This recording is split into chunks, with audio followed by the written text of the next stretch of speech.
When you call 911, you expect first responders to come right away.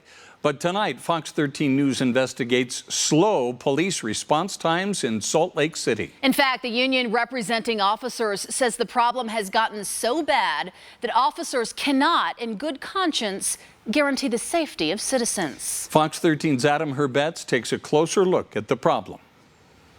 Well, this is a complaint we have received from viewers pretty consistently over the past year. And even though the department says average response times have gotten quicker over the past few months, that is not what we found when we looked at individual cases.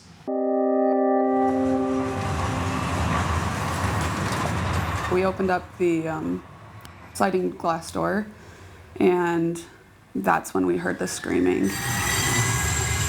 She was screaming stuff like, "Help, it hurts, don't touch me there, someone help me," screaming over and over. And it was the kind of scream that was just like bone chilling. You knew instantly what was happening. Yeah, please hurry, because it sounds like she's being assaulted right now. I mean, it sounds like she's being raped currently. We'll be out there as soon as possible. As soon as possible on March 30th for the Salt Lake City Police Department meant 28 minutes. They admit it was a slow response to what witnesses believed was a rape in progress near the Little America Hotel. She was failed by, a system that's supposed to be supporting and supposed to, save lives. By the time police got there, the screaming had stopped. Officers could not find a suspect or victim. How does it feel to know that you guys did everything right, and yet still this case was not solved? This woman, all I want to do is just find her and hug her and tell her that it's going to be okay. Not to minimize yelling or screaming in the middle of the night in the city, but it does happen from time to time. Could have been anything. It could have been, whatever. Salt Lake City 911 labeled this case as simply a disturbance, priority 2, not as critical as a priority 1, also known as a crime in progress. I think that there's no excuse to not call that a priority 1, especially when there is someone being sexually assaulted. I just saw a man attack a woman. He's an elderly couple that have been attacked. I'm so sorry. I watched that from over there. I'm so sorry.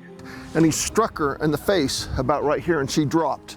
Fist right across the side of her face. Police took more than an hour to respond to this call on March 4th, an unprovoked assault on an elderly woman near 300 South, 600 East. She was probably 5 foot, gray-haired, 90 pounds. But that hour-long wait time is not what he had in mind after speaking to dispatch. Got 2 people now chasing back here, so we probably need the police here quickly. Looks like I do have officers on the way, okay? When I left, I finally thought, they're not coming. They were preempted from the call to another call that was higher priority. But the Salt Lake City Police Department says this case was a priority 1. There is no higher priority. Priority 1 could be life or death, right? Right, yeah. Instead, by the time they got there, no suspect, no victim, and the officers did not take time to look at security cameras. I care for these women and men that are serving us, but we also need them to be quick responders to the situation. So now I have to sit down and figure out what we need to do to keep it safe. Employees at The Stockist, a specialty clothing store downtown, were mistaken when they thought police would respond quickly to the threat of a mass shooting in April. It all started with a customer who refused to wear a mask. And then he mentioned that he was going to come back with his gun and shoot the place up. Employees were upset waiting. They weren't sure who would get there quicker, police or the angry customer. So they closed the store for the day. My daughter comes into the store after school, so this needs to be a safe place for everyone. The department says this case was labeled as a priority 2, not a crime in progress. But if he's coming back... Yeah, exactly. But he's not there. It's a high priority still, but it's not something that we have to make sure cops are getting there as soon as the first available cop becomes available. More than 5 hours went by before officers responded. They say that's partly the business's fault for not calling sooner. It does get kind of forgotten because we've got a lot going on. And there were, I think I wrote it down earlier, there were 62 calls between noon and 2 o'clock that day. It's unacceptable. You know, you can't have a priority 1 or a priority 2 call not being responded to for 20 minutes or 30 minutes or 40 minutes. That's unacceptable. Chris Bertram, the former deputy chief of Unified Police Department, joined Fox 13 in reviewing Salt Lake City's average response times over the past year.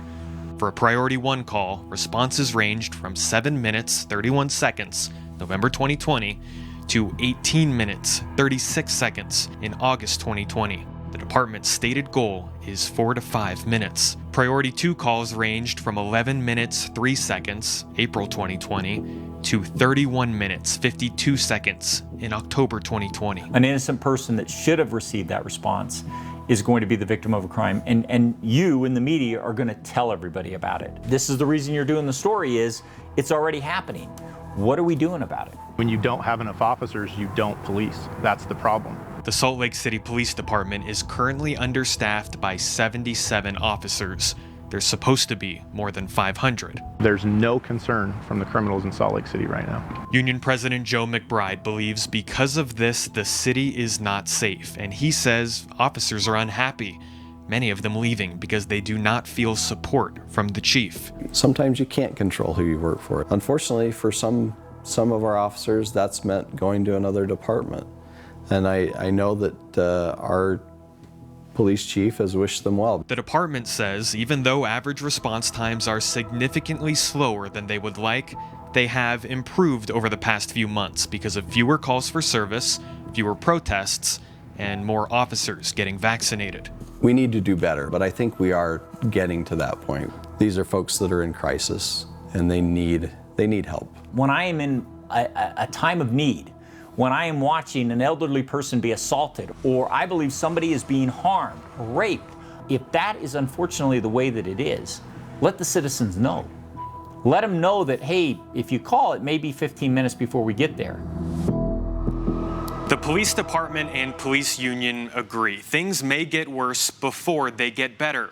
There's almost always a spike in 911 calls as the temperatures get hotter. And right now, the plan to fill so many positions is unclear, with only 24 potential officers going through the academy right now. Reporting in studio, Adam Herbetz, Fox 13 News.